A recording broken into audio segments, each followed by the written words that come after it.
Story has everyone talking today and asking, how could this be? And we are joined live right now by Dr. Alan Wolk, an eye and facial plastic surgeon with specialized training in cosmetic surgery. Dr. Wolk, thanks for joining us.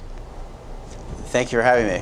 First question to you. The first red flag, I'm sure, might have been that this was taking place in a hotel, but also silicone injections as it relates to state law. Can you talk about that? Well, actually, state law is unclear. I think there are some studies that are being performed by under the auspices of the FDA, looking specifically at whether silicone is safe.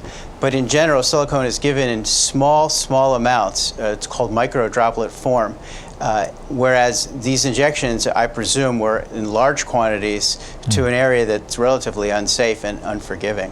So let's talk about the patient. Police are telling us that the woman complained of chest pain and trouble breathing. And now the autopsy results have not been released as yet. So you don't have exact knowledge of exactly what happened with this woman's treatment. But what do you think could have gone wrong with this, with so much silicone perhaps being injected?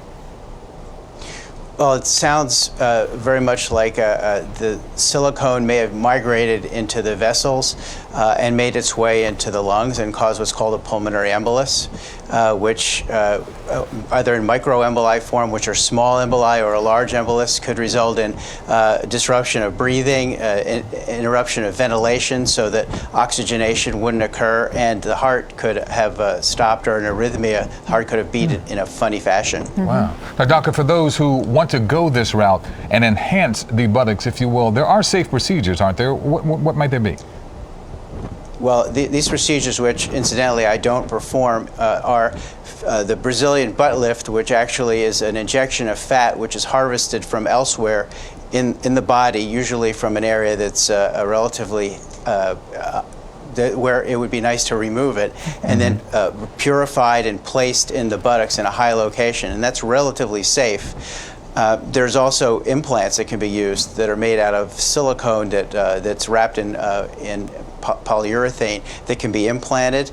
They have a high rate of migration and also of extrusion and infection.